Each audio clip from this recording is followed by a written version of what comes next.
Let me tell you about my friend Jolly. She's 42, divorced, and honestly, she was convinced her dating days were over. She'd been swiping on apps for months, getting nowhere, feeling invisible. Then one day, she matched with Jake, gorgeous, successful, 29 years old. She almost didn't message him because she thought, what could this young guy possibly want with me?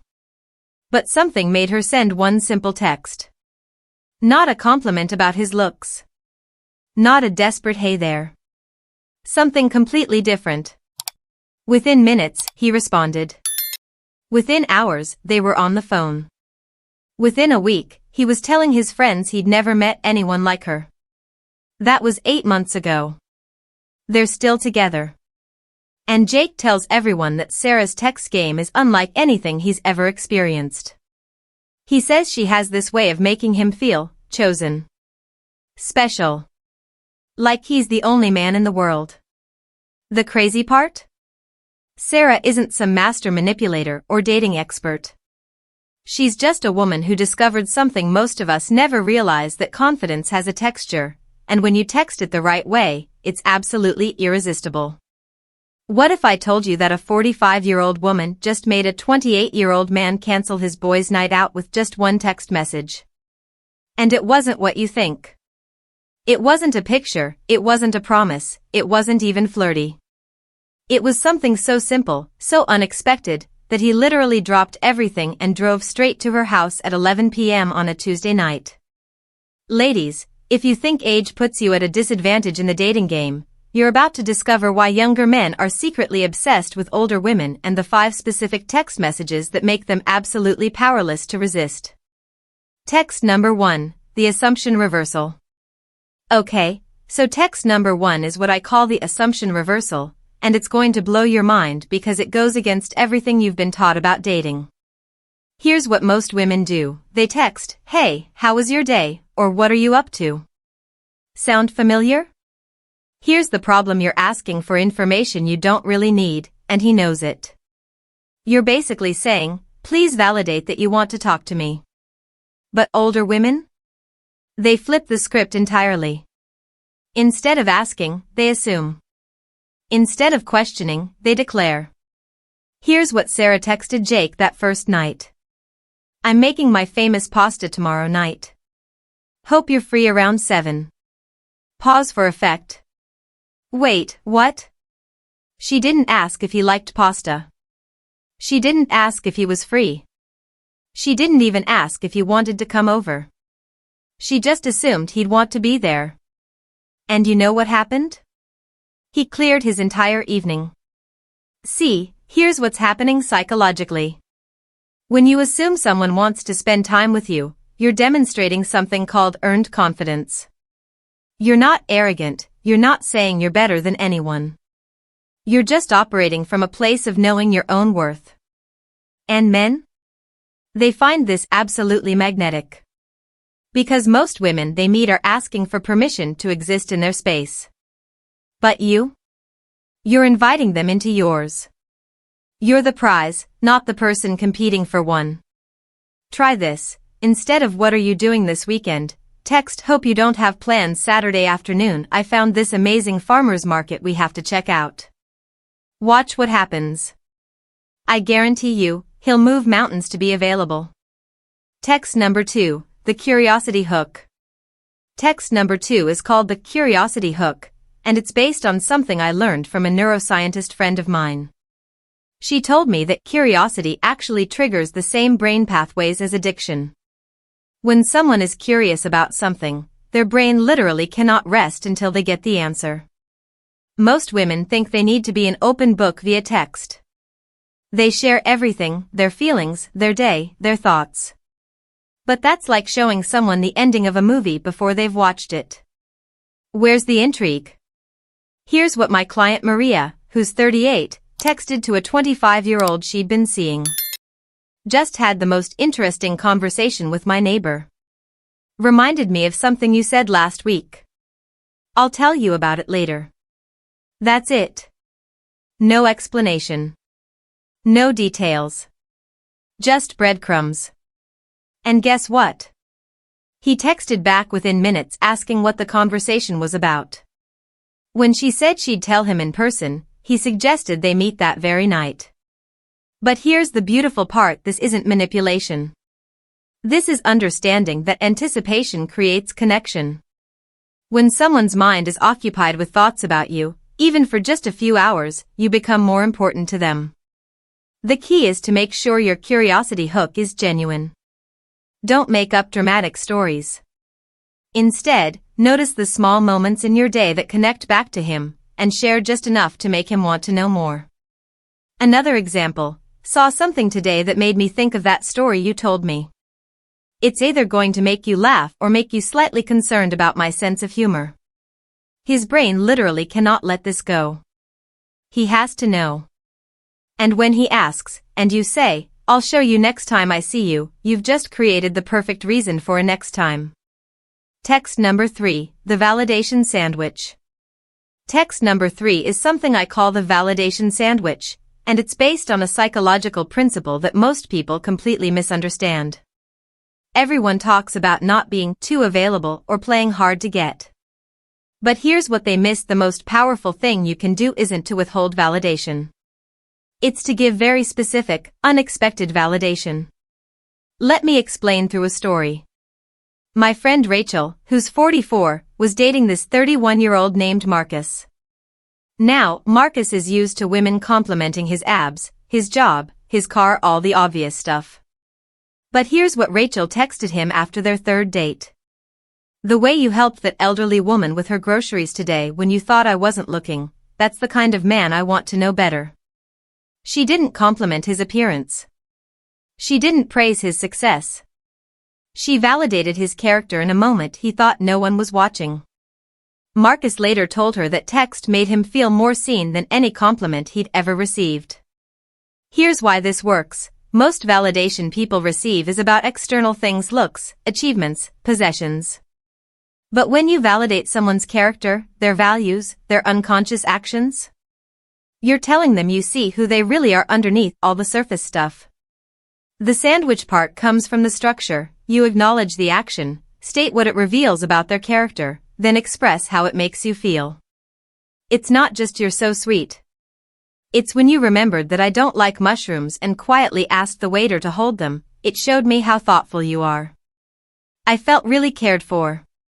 Young women often think they need to be mysterious about their feelings. But older women understand that emotional intelligence is attractive.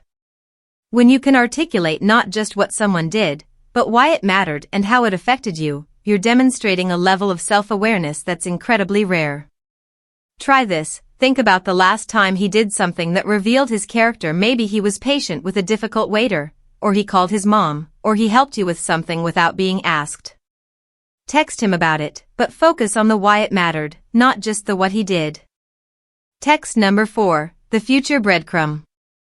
Text number 4 is called the future breadcrumb, and it's honestly one of the most powerful techniques I've ever seen because it works on multiple psychological levels at once. Here's the thing: most dating advice tells you to live in the moment, don't plan ahead, don't seem too eager. But what if I told you that the right kind of future reference actually makes you more attractive, not less? Let me tell you about Linda. She's 39, and she was seeing Tom, who's 26. Tom had a bit of a reputation for being, let's call it, commitment phobic. He'd been in a series of short relationships, always finding reasons to bail when things got serious. But here's what Linda texted him after they'd been dating for about a month. "My sister's wedding is in October. Fair warning, I'm going to need a dance partner who can handle my family's interrogation skills." Now, this is brilliant for several reasons. First, she's not asking him to be her date. She's assuming he'll want to be. Second, she's giving him a heads up about what to expect. She's including him in her world, not hiding him from it. Third, she's making it playful and slightly challenging. But here's the genius part: she planted a seed about October, and it was only June. His brain now has to process the idea that they might still be together in 4 months. And instead of panicking, he found himself excited about it. Tom later told her that something about that text made him realize he actually wanted to be the guy she brought to her sister's wedding. He wanted to be the one who could handle her family's interrogation.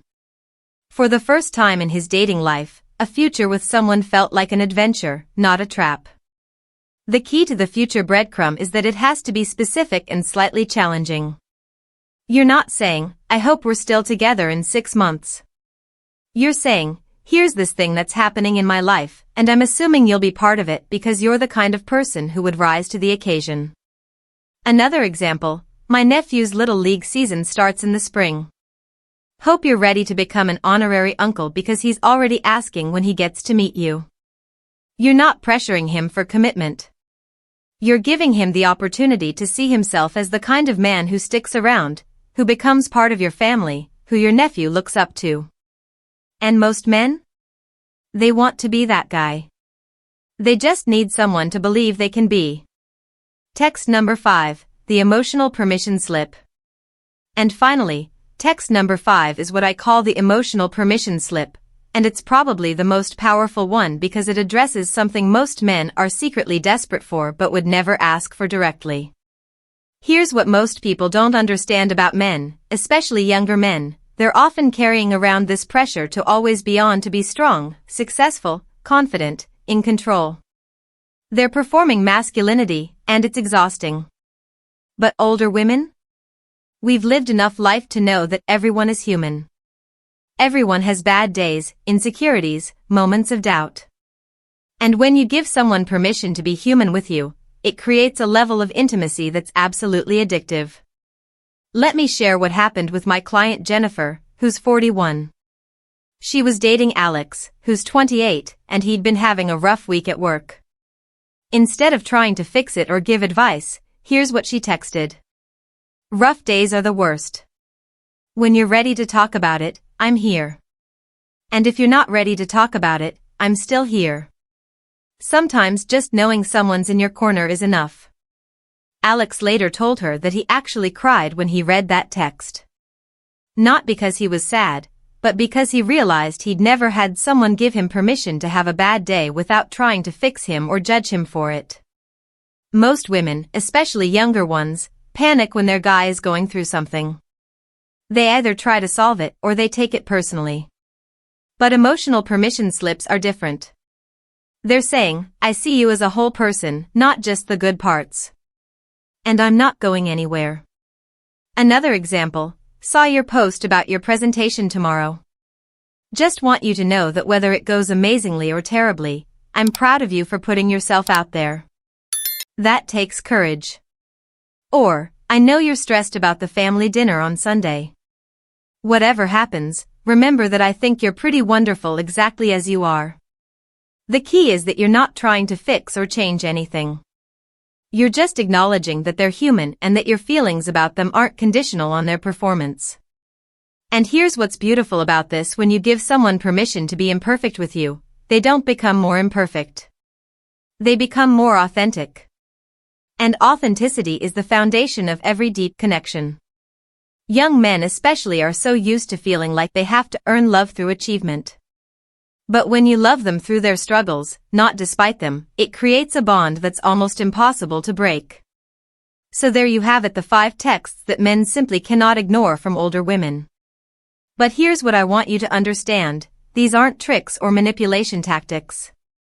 These are expressions of confidence, emotional intelligence, and genuine connection. You're not trying to trap someone or make them do something they don't want to do. You're simply communicating from a place of knowing your own worth and understanding human psychology. The beautiful thing about being an older woman in the dating world isn't that you have less to offer, it's that you have more wisdom about what really matters. You've lived enough life to know that games are exhausting, that authenticity is rare, and that the right person will appreciate both your strength and your vulnerability. Remember Sarah from the beginning? She's not still with Jake because she's manipulative or because she's playing hard to get. She's with him because she texts like someone who knows her own value and isn't afraid to take up space in the world. Here's my pro tip for you. Before you send any text, ask yourself, am I texting from a place of confidence or from a place of insecurity?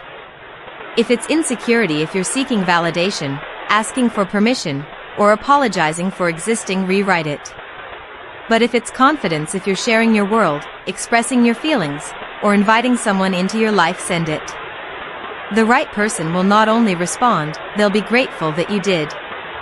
Your age isn't a limitation, it's your superpower. Use it. If this video helped you see texting in a new light, I'd love to hear about it in the comments. And if you want more insights into dating with confidence at any age, make sure to subscribe and hit that notification bell.